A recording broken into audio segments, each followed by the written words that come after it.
നമസ്കാരം. പ്രധാന വാർത്തകൾ.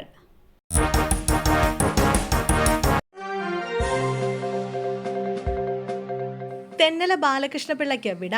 സംസ്കാര ചടങ്ങ് തൈക്കാട് ശാന്തി കവാടത്തിൽ നടന്നു. മുതിർന്ന കോൺഗ്രസ് നേതാവും KPCC മുൻ പ്രസിഡന്റുമായ തെന്നല ബാലകൃഷ്ണപിള്ളയ്ക്ക് വിട. തിരുവനന്തപുരം തൈക്കാട് ശാന്തി കവാടത്തിൽ ഔദ്യോഗിക ബഹുമതികളോടെ സംസ്കാര ചടങ്ങുകൾ നടന്നു. മുഖ്യമന്ത്രി പിണറായി വിജയൻ ഉൾപ്പെടെ തെന്നലയ്ക്ക് അന്തിമോപചാരം അർപ്പിച്ചു. ചടങ്ങിൽ ഗോവ ഗവർണർ PS ശ്രീധരൻപിള്ള, മുഖ്യമന്ത്രി പിണറായി വിജയൻ തുടങ്ങിയവർ KPCC ആസ്ഥാനത്തേക്കെത്തി അന്തിമോപചാരം അർപ്പിച്ചു. പുതുതലമുറ മാതൃകയാക്കേണ്ട നേതാവായിരുന്നു തെന്നല ബാലകൃഷ്ണപിള്ളയെന്ന് ഗവർണർ PS ശ്രീധരൻപിള്ള പറഞ്ഞു. നെട്ടയത്തെ വീട്ടിലും KPCC ഓഫീസിലുമായി നേതാക്കളടക്കം ആയിരങ്ങളാണ് തെന്നല ബാലകൃഷ്ണപിള്ളയ്ക്ക് അന്തിമോപചാരം അർപ്പിക്കാൻ എത്തിയത്. വ്യവസായിയിൽ നിന്ന് ഉപഹാരം കൈപ്പറ്റിയെന്ന് പരാതി. കണ്ണൂർ ടൗൺ SHOയ്ക്കെതിരെ അന്വേഷണം. കണ്ണൂർ ടൗൺ SHO ശ്രീജിത്ത് കോടേരിക്കെതിരെയാണ് അന്വേഷണം. കണ്ണൂർ സിറ്റി പോലീസ് കമ്മീഷണറാണ് പ്രാഥമിക അന്വേഷണത്തിന് ഉത്തരവിട്ടത്. എന്നാൽ പരാതിക്കാരനായ വ്യക്തിക്കെതിരെ നേരത്തെ പോലീസ് കേസെടുത്ത വൈരാഗ്യമാണ് ആരോപണത്തിന് കാരണമെന്നാണ് SHOയുടെ വിശദീകരണം. വ്ളോഗറായ വ്യവസായിയിൽ നിന്ന് അദ്ദേഹത്തിന്റെ കടയിലെത്തി ഉപഹാരം സ്വീകരിച്ചു എന്നാണ് പരാതി. മുഖ്യമന്ത്രിക്കാണ് പരാതി നൽകിയിരിക്കുന്നത്. സിറ്റി പോലീസ് കമ്മീഷണറാണ് പ്രാഥമിക അന്വേഷണത്തിന് ഉത്തരവിട്ടിട്ടുള്ളത്. സ്പെഷ്യൽ ബ്രാഞ്ച് അസിസ്റ്റന്റ് കമ്മീഷണർക്കാണ് അന്വേഷണ ചുമതല.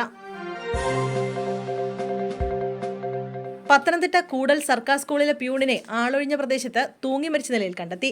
കോന്നി മുതുപേഴുങ്കൽ സ്വദേശി ബൈജിയാണ് മരിച്ചത്. 52 വയസ്സായിരുന്നു. അപകീർത്തി പ്രചാരണം നടത്തിയെന്നാരോപിച്ച് ബൈജിക്കെതിരെ മുമ്പ് ജോലി ചെയ്തിരുന്ന സ്കൂളിലെ പ്രഥമാധ്യാപിക പോലീസിൽ പരാതി നൽകിയിരുന്നു. പോലീസ് വിളിപ്പിച്ചതിന് പിന്നാലെയാണ് ബൈജിയെ മരിച്ച നിലയിൽ കണ്ടെത്തിയത്. വ്യാഴാഴ്ച മുതൽ ബൈജിയെ കാണാനില്ലെന്ന് ബന്ധുക്കൾ പരാതി നൽകിയിരുന്നു.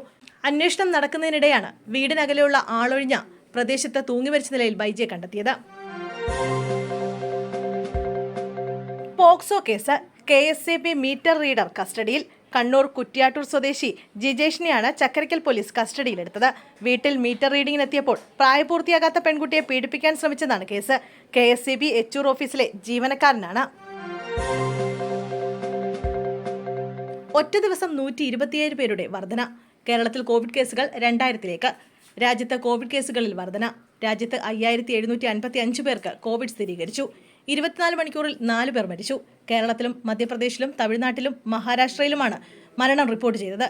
കേരളത്തിൽ 59 വയസ്സുള്ള ആളാണ് കോവിഡ് ബാധിച്ച് മരിച്ചത്. കേരളത്തിൽ കോവിഡ് കേസുകൾ 2000-ലേക്ക് കടക്കുന്നു. നിലവിൽ 1806 പേർക്കാണ് ആക്റ്റീവ് കേസുകൾ റിപ്പോർട്ട് ചെയ്യുന്നത്. ഒറ്റ ദിവസം 127 പേരുടെ വർധനയാണ് റിപ്പോർട്ട് ചെയ്യുന്നത്.